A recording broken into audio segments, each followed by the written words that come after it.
Welcome to Beyond the Boardroom, the podcast for leaders, change makers, and purpose-driven souls who believe business can be both powerful and human.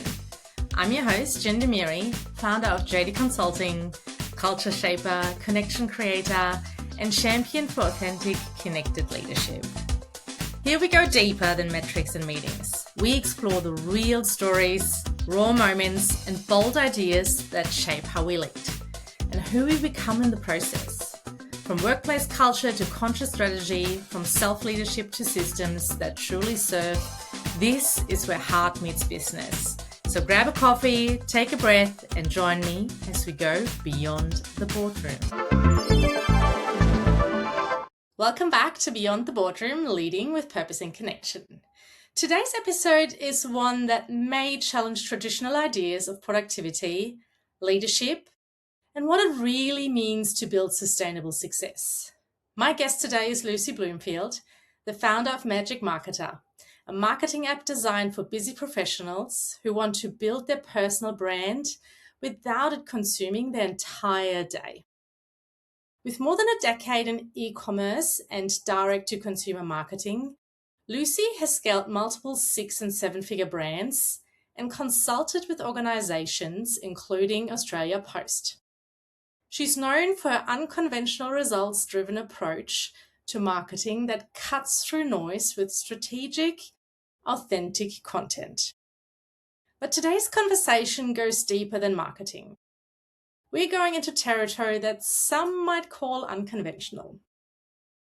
Lucy and her team at Magic Marketer have been exploring what happens when organizations move away from traditional grind culture and begin working more intentionally with human rhythms and energy cycles.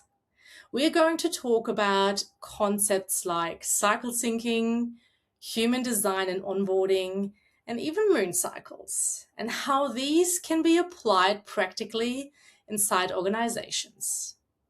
Ideas that some might initially consider unconventional, but which Lucy believes can unlock better performance, healthier workplaces, and more sustainable leadership. This is not about fluff, it's about implementation, organizational change, and challenging the grind culture that has shaped how we work for decades. This episode is about questioning long-standing assumptions around productivity and exploring whether working with human energy rather than against it could change the way organizations operate. If you've ever questioned whether constant output is sustainable or wondered whether there's a more sustainable way to lead, create, and perform at a high level by working with human rhythms rather than against them, this conversation will give you plenty to think about. Welcome, Lucy. Oh my God, the intro of a century. Well, I hope you enjoyed it. Okay, let's dive straight in because I want to get all the juice and, all the golden nuggets from you. You operate in spaces that traditionally, price productivity and metrics and scale. I'm curious what made you question the traditional grind. I think it was how bad my health was after like 6 or 7 years of growing 2 businesses, one skincare business, my own, and then a coaching and marketing services company. And basically I had to start investigating what was going on with my health. And then that was very quickly a rabbit hole that started a line of questioning that meant I needed to reconsider the way I was working. And that rabbit hole has it hasn't had a bottom yet. So I'm still going with all my research on it. It's so fun. Great. And what have you found so far? Well, I think the first, probably most important recognition was that we don't have the same hormones every single day. Men have a hormonal cycle that's linked to the sun, so they reset and refresh on a circadian rhythm, which is essentially every 24 hours they get topped up with testosterone. We do not have that experience at all. We're in sync with the moon ish, like basically. And yeah, so we're on this 28-day journey where half the month our hormones aren't optimal for peak performance, and then half the month they are extremely optimal for like mass peak performance. And yeah, realizing that kind of unlocked the door for me. And I have a feeling that you had a similar discovery. I'm kind of getting that sense.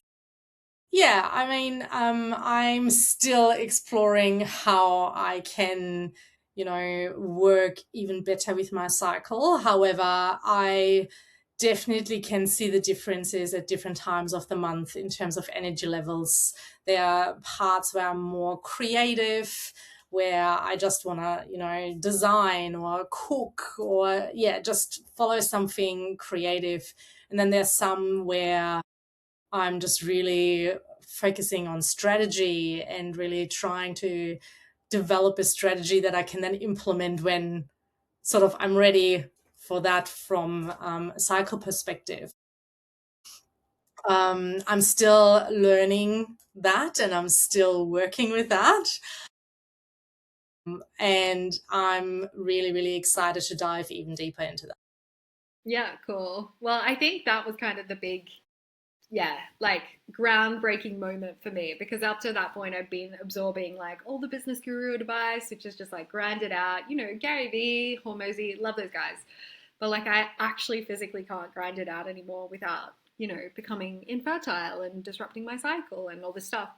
And then, yeah, the further that I got into it, I found some really interesting stuff. Like the Royal Bank of Scotland did I think it was an 18-year long study on Mm. company share prices in relation to the moon cycles. And so Mm-hmm. what they found was basically company share prices, the value of that share price is its lowest at the full moon, and then it's the highest on the new moon. And so there's obviously a lot of different factors that make up a company's valuation on its shares, but supply and demand is definitely cyclical. And I have a theory. I haven't studied it yet. It's like one of my bucket lists to go and put a research paper together Mm. about this. My theory is that momentum and productivity is cyclical as well, especially with workforces that are women.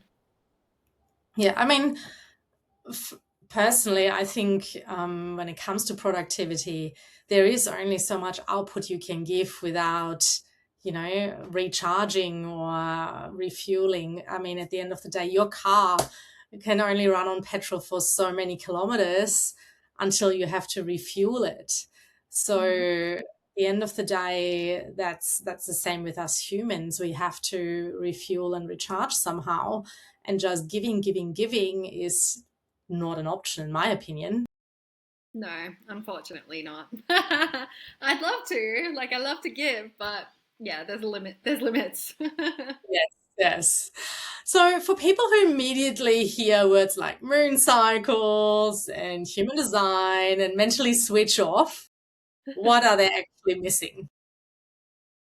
it's I would call it woo adjacent, which is like a lot of woo stuff um is actually attached to physics. And Mm. so the moon cycle, like it's a physics thing. The moon is literally pushing the ocean tides, like the gravitational force of the moon.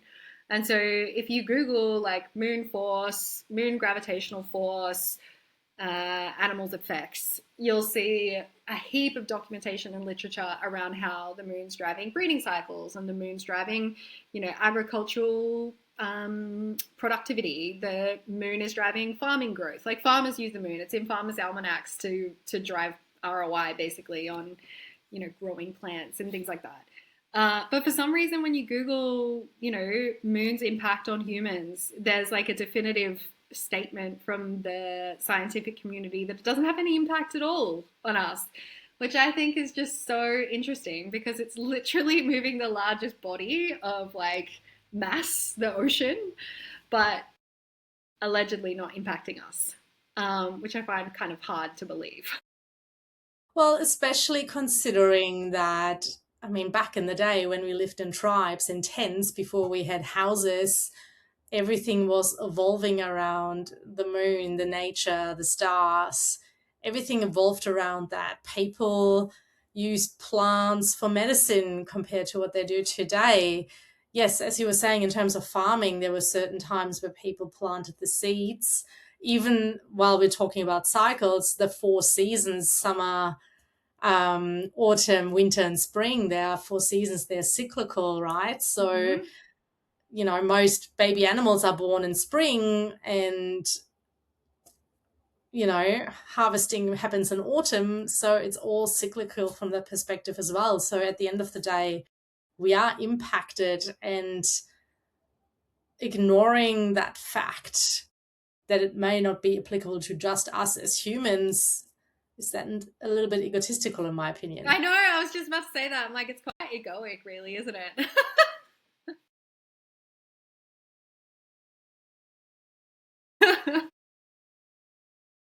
Yes. I So find I it do really want to, interesting. Oh, sorry, yeah. you go. No, you go. You go. I was gonna say, I find it really interesting that it's like commonly accepted in farming, agriculture, as like it's just a thing that we harness.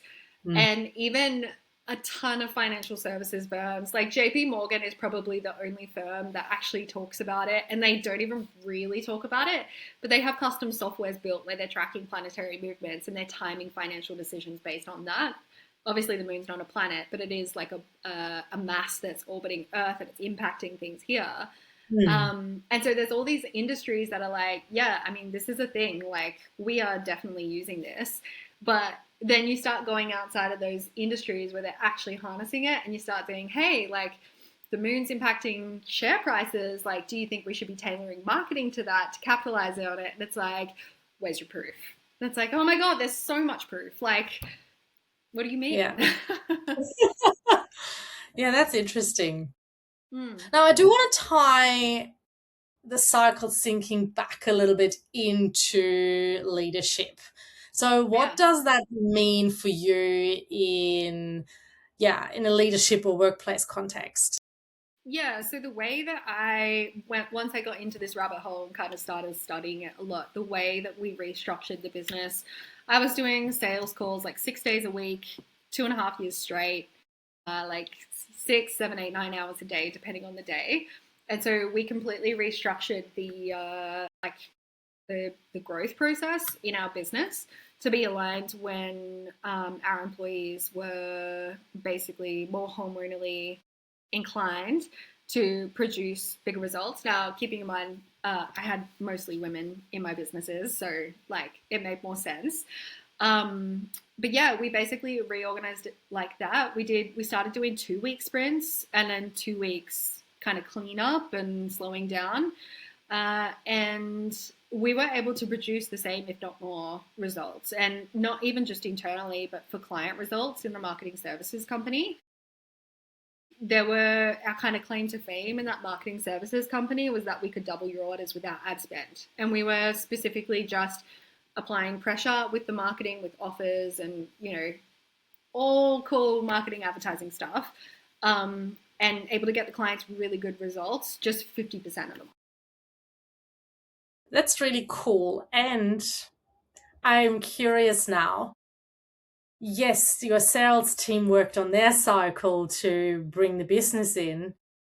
Was it a little bit harder for them if the client, on the other hand, that that purchased those services were on the opposite corner of the cycle, Mm. or in a way that would normally potentially clash? Yeah. I mean, we never got that data. That is really interesting data. Uh, One thing I will say is that, and you've probably read about this as well, but women have this phenomena where if we spend enough time together, our cycles sync to each other. Really cool stuff. So, not exactly sure why that happens. I've never really been able to find anything that kind of explicitly says why that occurs, Mm. but it does. Uh, Yes. so we typically found that offers performed like putting out a marketing offer performed Mm. worse on the full moon And then like you're going to get your most returns on the new moon. And obviously like there's discrepancies in when women's cycles happen, but generally, as a general kind of broad stroke, we've found the majority of women are having their cycle around, their menstrual cycle around the full moon. Because of the amount of light that's occurring, it kind of impacts your biology and skews you that way. Yeah. Yeah. Does that answer your question? So, yes. Yeah. Yeah. So I'm curious now, what ignoring the biological rhythm, like how does it impact or show up in terms of burnout or disengagement or poor decision making? I think 1 in 5 or 1 in 4 women have autoimmune conditions. And you know, it's like deep health struggles. And I mean, it's very difficult to say why, you know, specifically exactly that, but I have a theory. It's because we're all like just run ragged basically all the time, and we're not meant to work like this. So hopefully one day I can prove that with a paper or something like that.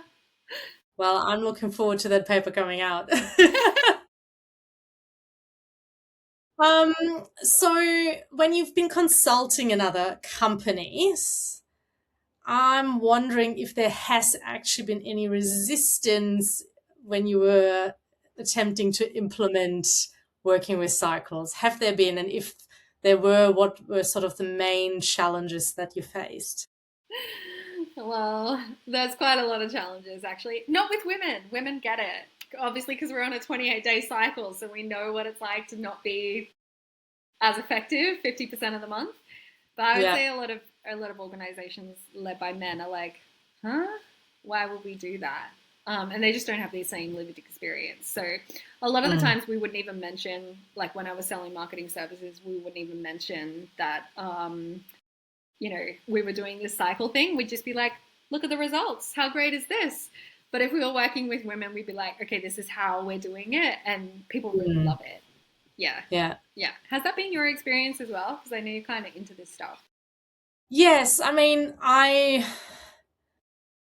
work with leadership on a different level in terms of building self-awareness and things like that. And yes, I bring up, of course, cycles to an extent when it sort of affects certain things in the leadership style. It's not something that I bring up on a very regular basis. And from that perspective, because I tailor everything and most of the time I work with individuals rather than groups, it's a little bit easier when I then talk to women to bring that up, while the approach with men is generally very different. So from that perspective, I haven't really come across any challenges. And very much like you, a lot of the time it's not even part of the topic because it's sort of unconsciously goes into the whole process rather than big advertising around. That's right. Yeah. I guess it depends who you're selling and who you're delivering to as to how much you get to talk about it. But it is extremely effective. Like I met a salesperson in the US that was cycle syncing her sales. She was like a contract salesperson. She was like, I only sell 50% of the month. And I think for anyone listening who's like, okay, but why is it 50% of the month? Like 50% of the month, a woman's estrogen and hormonal levels are like at a peak point, and it makes her peak attractive, peak magnetic, peak charismatic, energetic, all these things that we love about women, peak. And you can do a lot with that. Like people love women, and we can be magnetic and like just so attractive, and not even in the sense like sexual sense of the word, just like we can bring people in just by being there, basically. Yeah. It's a lot about charismatic, absolutely. So you're 100% right. And I think even the other 50% that where we are not at our peak, there, and we do a great job, but then that just gives it's like that, you know, ice cream on top, like that cream on top of your, like the cherry on top of the cream, or whichever way you want to see it. So Yeah, it's just like that extra little special spice. The cream on top of the strudel, right? Yes. So you don't only work with cycle syncing, you also work with human design. Is that right? Yeah, I think this is probably a bit more of a new foray for me. So if anyone's listening to Mm, this and I make a mistake, like, please track me down on LinkedIn and correct me because I am a baby.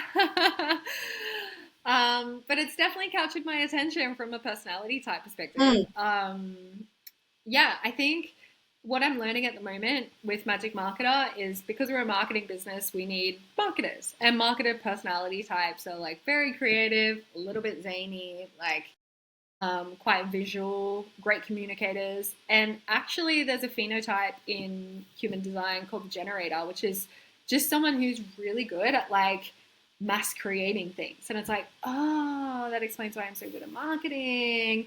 And it's been really helpful to kind of understand how different people work. I guess, like, I find this like archetype, I guess, like personality type thing really handy because it's like, okay, this person is this, and it helps me work better with them. Have you explored human design much?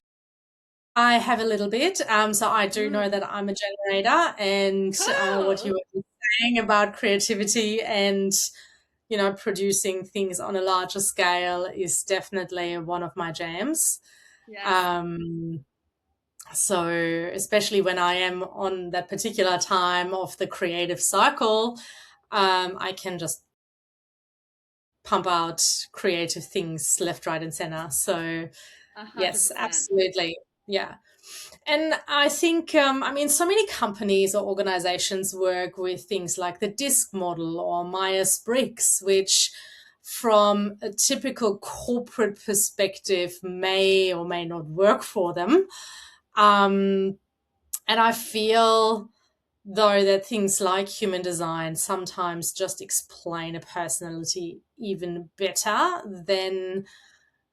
um, than your disc or Myers-Briggs. And where I see the difference is that your human design is actually your innate personality type, while disc model and Myers-Briggs is actually based on learned behavior Mm. during the period of growing up. What are your thoughts on that? Interesting. I don't know enough about it to be honest to have an opinion. Mm, yeah. Yeah, I don't feel qualified, but I will say human design has been very helpful for understanding how I work, and it's Mm, then given me more depth, I think, in my hiring and interviewing because I'm like, what? mhm, How does this person work? Like, what's going to be the best way for them to shine?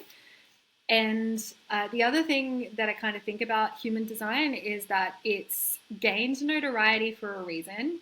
It's mm, it's a very good classifying tool, in my opinion. But that's about the extent of my opinion. I don't know enough to really go yeah. further than that. Yeah. So having an understanding of someone's human design, how does it change how you manage or delegate or give feedback? I think it would, for example, I wouldn't hire a marketer that wasn't a generator Mm, because for me the role of marketing is about creative output and some of it can be systemized and standardized and that's cool, but like a lot of it is just needing to be able to generate.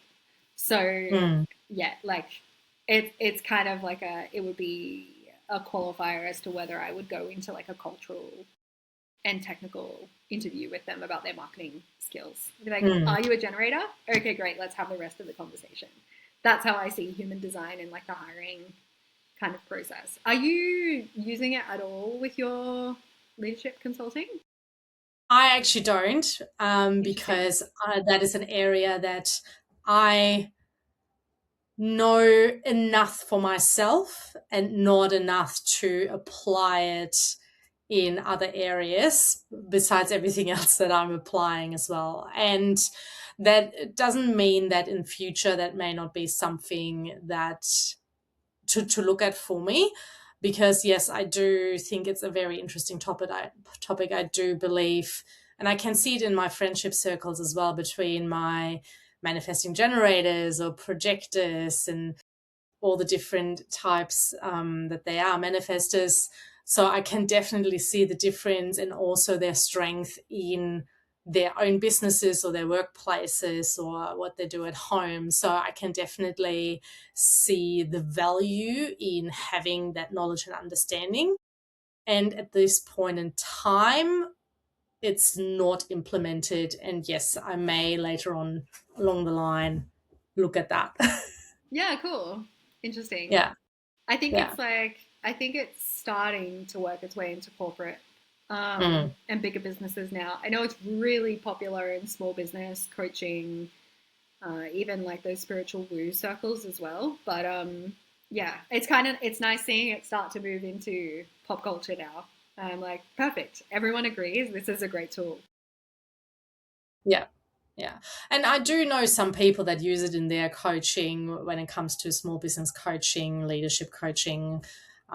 So, yes, I do know people that use it in that space. Cool. Yeah. So, what have you learned about leadership blind spots through using cycle tracking, human design, In myself. in yourself as well as maybe in others, but mainly within Yeah. yourself? Yeah. I think I have a proclivity to spend a lot more when I'm at peak performance with sales. So that's something that I've like had to check and kind of put um, decisions in place, I guess, or like processes. Mm. I think, yeah, it took me a really long time to unwrap the conditioning around needing to be selling and always needing to be marketing and like going for the sale. I went over my years and years of like sale logs and everything, and yeah, the my sales and my we tracked like every single thing were definitely synced to where I was in my cycle, and but it took a really long time to understand and to not feel guilty or ashamed for not, Mm. punching through and, being that superstar that I can be um, Mm. when I'm not able. And then I think the final unlock, I could let my team like have weeks off, but well, not off, but like down as far as like the amount of work that was moving through the Mm. org. But I really struggled with it for myself, and so it definitely took a couple of years to really settle into that, that rhythm of work. But now that I'm here, you're not going to catch me pushing it 2 weeks of the month. I just kind of cruise through. Very good, very good. Yeah. So let's talk about moon cycles again. Okay. How are you using them in a practical business sense? I mean, we touched on it a little bit, but is there like a little tip that you can give our listeners to make it more practical for them? Yeah, for sure. So your peak demand is going to be the 2 weeks from the full moon to the new moon. So at the time of recording this, the 10th of March, we're like going into that. And so what we always did with the marketing, what we tested over 10 years, and admittedly this is in CPG or consumer packaged goods businesses, but the same is true for all businesses, is that your demand is going to spike over those 2 weeks. So if you have a business that has a regular like offer cycle, so it doesn't have to be product-based businesses, but like every business should be putting out an offer once a month, some kind of like incentive to engage with that in business. You're going to get the most bang for buck and the most return if it's on that 2 week window from the full moon to the new moon. And Mm. if you don't believe me, you can take it up with the Royal Bank of Scotland about what they found in their research. Yes. That's probably like the practical side of things. Obviously, keep marketing, like grow your Mm. businesses. Put out stuff about your business all month. Mm. Marketing never should stop, but if you want to get like dollars in the door, that's the time that it's going to be most effective. Yeah. Now, you've mentioned the word a few times, woo woo or woo. How do you respond to skeptics that just dismiss it and really just say, yeah, this is just too woo woo? Yeah, I don't know if I really have a good response. It's hard to kind of put together like everything that I read over the last 10 years that Mm. has like created this opinion or perspective of mine. Mm. One thing I guess that I often say is, have you studied farming and agricultural businesses and how they use the moon? Have you studied how mining companies use the moon? Have you studied how financial services companies use the moon? Have you read the research papers on the hormonal changes? Have you read any studies on how women spend in alignment with their cycle? Okay, so you haven't read any of these things. So why do you feel qualified to have an opinion about this? Are you smarter than the Royal Bank of Scotland that studied this for 18 years? Are you smarter than JP Morgan? Like, are you smarter than all these people, or are you just rejecting the idea? And then my Mm. final kind of answer to that is shit. Oh, sorry. Maybe I should go and get my physics degree and put a paper out. So that is coming up after Magic Marketer. I'm going to go do that. The thing is, though, with the woo woo in inverted commas, right? Is it actually something that 100% works and is legit? Society or systems decided it would not be a good idea for the masses to know about it. Okay, we're going down this line. Yeah, That's the question. I mean, why do we use the Gregorian calendar? Why was it changed? Why is Ethiopia on the original calendar system? Why is China using the original calendar system? Why does China's calendar use the moon as a calendar system? Yeah, there's a lot of things that could be said about decisions that have been made. Yeah.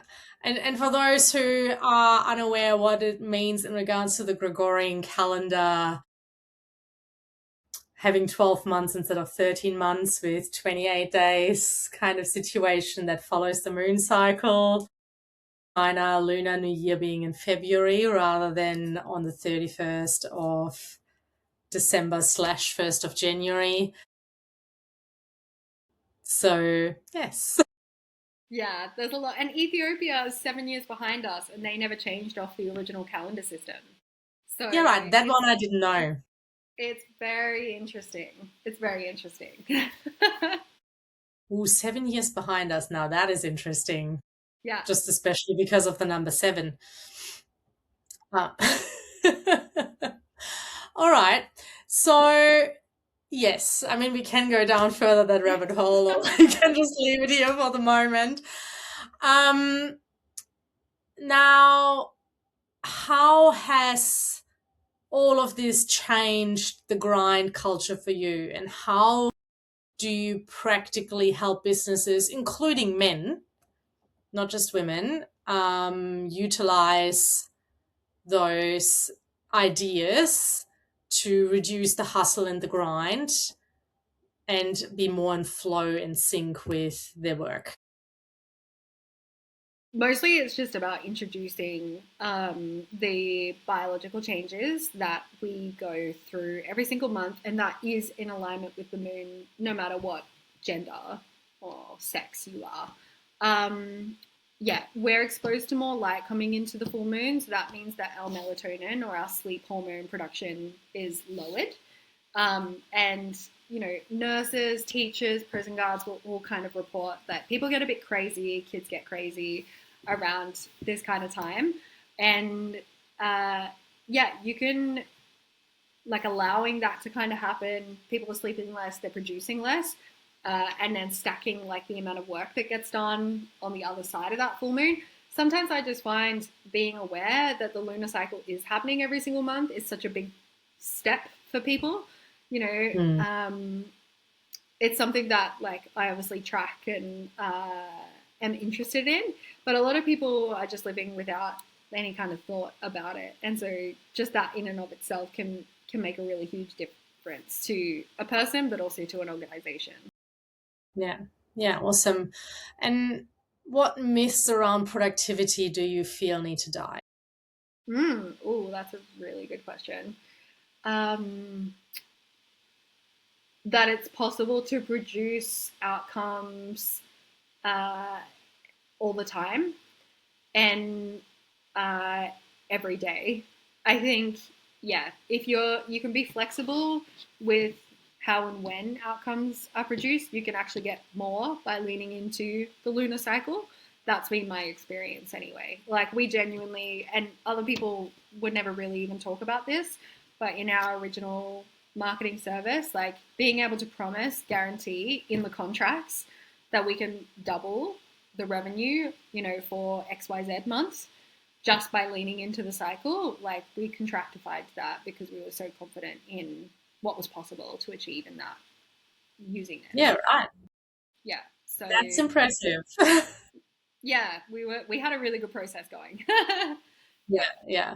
Because that's a big call. I mean, if you to say you can help a company double their revenue just by working with the cycles and putting that in the contract, and some people would consider that far too risky. Yeah, for sure. Well, we like I didn't start like that. I started selling Mm, marketing services, and then over time we were mm, tracking this and monitoring it and like playing with it. Does the offer work better on the full moon or the new moon? Oh, it works better coming into the new moon. And like it just became so consistent, it mm. was boring. And we're like, let's guarantee this. And so those guarantees were what opened doors for me, especially with Brunetti. Like, Brunetti? Yeah, of course I know Brunetti in Melbourne. It's one of my Super, favorites. like iconic, right? So Yes. that contract was basically what sealed the deal for them, and we delivered on that contract for them for many years with their Christmas and Easter offers. So it absolutely does work. Yes. Right. Yeah, that I remember Brunetti very well when I lived in Melbourne. How great is Brunetti? It's iconic. It's like the best. It is the best. It's always packed as well. It's always full in there. Yeah, yeah. Not to digress, but like I honestly, was about to say, all right, let's go back on track. working for them was Um, just the best, greatest company. that's awesome. Mm. So I have two questions that I will ask you at the same time. And yeah. So I'm curious, how does internal misalignment in a company show up externally in marketing and brand? Mm. And what could organizational management look like if it was built around human capacity rather than extraction? Ooh. Wow, these are. I'm gonna have to try and remember both of them. So And I can repeat them. yeah, okay. Let's go with the first one. So repeat the first one for me. Yeah, sure. So, how does internal misalignment show up externally in marketing and brand? Oh, you'll have marketing that doesn't really perform, and your team can't really explain why. And this is kind of where this rhetoric from marketing or marketers or marketing teams comes from. It's like, marketing's not like that. You can't guarantee it. Actually, that's not true. You can. You just need to like organize it so that it's stacked and structured in a way that's always going to produce results. Um, so that would be my first thing. Like, you'll be putting out marketing and it's just like not moving at all. And then you Mm-hmm. put it out the exact same thing 2 weeks later and it moves. So that's what you'll notice with your marketing, and it is seemingly unexplainable, but like it's very much trackable and fixable. Second Mm-hmm. question. Yeah, so let me see. What would organizational management look like if it was built around human capacity rather than extraction? Hmm. Uh, Fruitful. I love this one Ex- word answer. Fruitful. I'm like, what would it look like specifically? Um, from like, how would you implement it to focus Mm. on capacity? Is that the question? Yeah, yeah. So I guess um, if companies would have it as part of their onboarding, as part of their HR policies, as part of their annual strategies, how could that look like compared to just output, output, output. Got it. I think people would be pleasantly surprised with the performance on capacity focus over extraction. And don't get me wrong, like, I love extraction. I love shaking that money tree and seeing how much money comes out. You know what I mean? And I'm all for maximization within an organization. That's amazing, and that's exactly what capacity is about: over extraction. So what happens with this, and I know for someone kind of coming into this, it can kind of seem, again, to go back to that word, quote unquote, woo-woo, right? But the extraction process might seem like it's effective, but the reason that we were able to contractify the double guarantee is because following that cycle and essentially following capacity, it actually lends more profit on the top of what you're doing than even seems within like a reasonable amount. Like literally you can double what you're doing.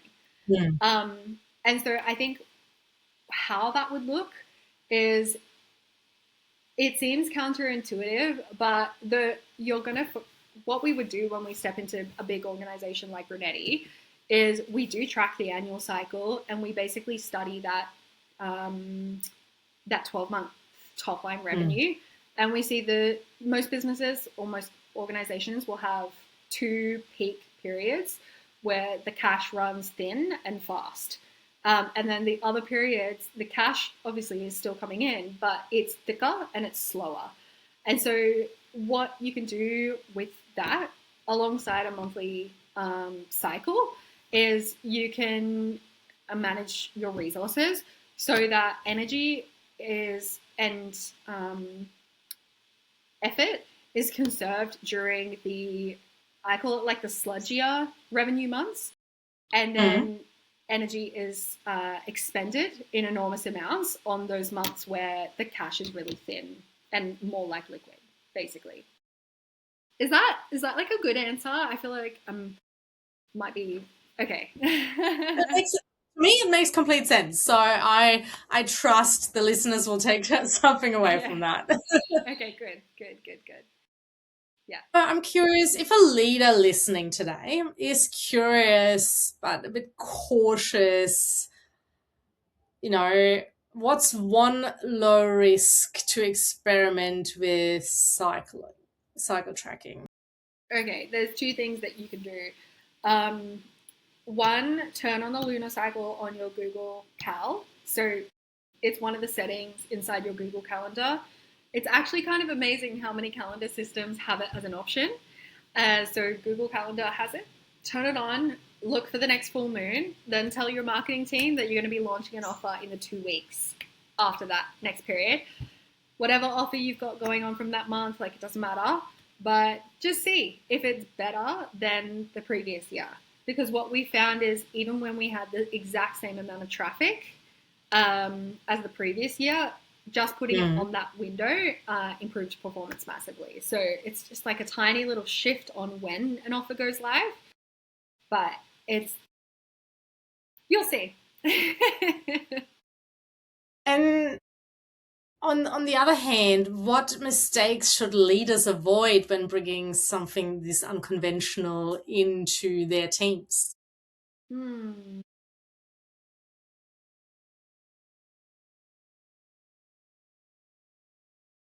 Not doing it without me. No, I'm kidding. I'm kidding.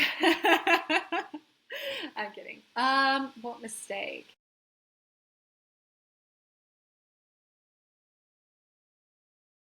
I'm not sure if I can answer that. I'm not really too sure what the answer to that is. That's okay. Yeah. Could it be something along the lines of actually believing in the system and being able to communicate it with conviction and authority without using ego or power and believing that it works, and therefore communicating it in a way that the teams will trust the process. Yeah, that's a really good answer. Thank you. I needed that. So I have one more question for you today. And after that, if there's anything else that you want to add to the conversation that I haven't asked, but you really want to talk about, well, I actually have two questions. But if there's, after those two questions, anything that I haven't brought up that you really want to talk about, please do so. First one is, you're a brand new mom. Congratulations again. And I was very impressed when I heard that you have literally just given birth and replied to someone's LinkedIn message like shortly after. How does that additional human being in your life impact everything that you've created so far? A lot. Yeah, honestly, like I just have even less time to work, and I knew that that was going to come up. Obviously, because she's a baby, and yeah, like I just have less time and to give to my career. But if anything, it's made me more certain of my process, because there's times where that juggle feels like completely at ease and in flow, depending on what time of the month it is. And then there's times where it's just like, I just can't even. And I'm not going to. Like, that's it. It'll just have to wait. And so far, so good. I'm really happy. Magic Marketer is at the start. We've just incorporated. We've got trademarks on the way. Congratulations. Thank you. Pilot programs. Like, we're going out. We're doing it. And I'm really happy with how that trajectory is going. Just following this. And could it be faster? Could it be more? Sure. But this is all I can handle right now. And it's working. So, good. Perfect. That's perfect. And if a leader listening today wanted to lead with more purpose and connection starting tomorrow, what is the one behavior they would need to change first, and what? Ooh. Not having the lunar moon cycle on your Google Cal. I feel like, especially if you're a woman. I mean, like, we're living through it every single month. Just being aware of it, you would be surprised at how quickly you recognize that there's patterns in the things that happen inside of your organization. That would be my thing, my recommendation. Great. And is there anything else that you want to add to the conversation that I haven't addressed, or that you really want to talk about? Well, I wasn't expecting Gregorian calendars to come up, but I'm glad they did. No, I think that's everything.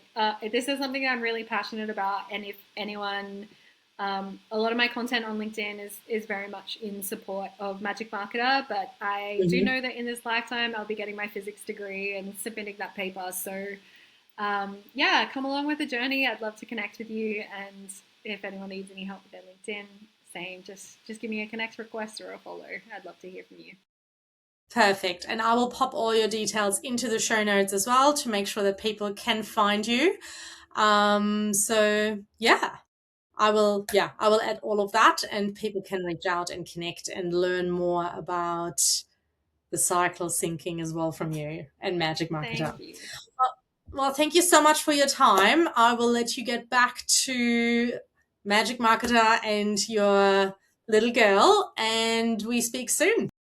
Thank you so much. Thank you so much for tuning into this episode of Beyond the Boardroom. I'm truly grateful to have you here. So if today's conversation resonated with you, I'd love for you to follow the show, leave a review, or share it with someone who'd find it valuable. Your support helps us spread the message of purposeful, connected leadership even further. So until next time, take care, stay curious, and lead with heart.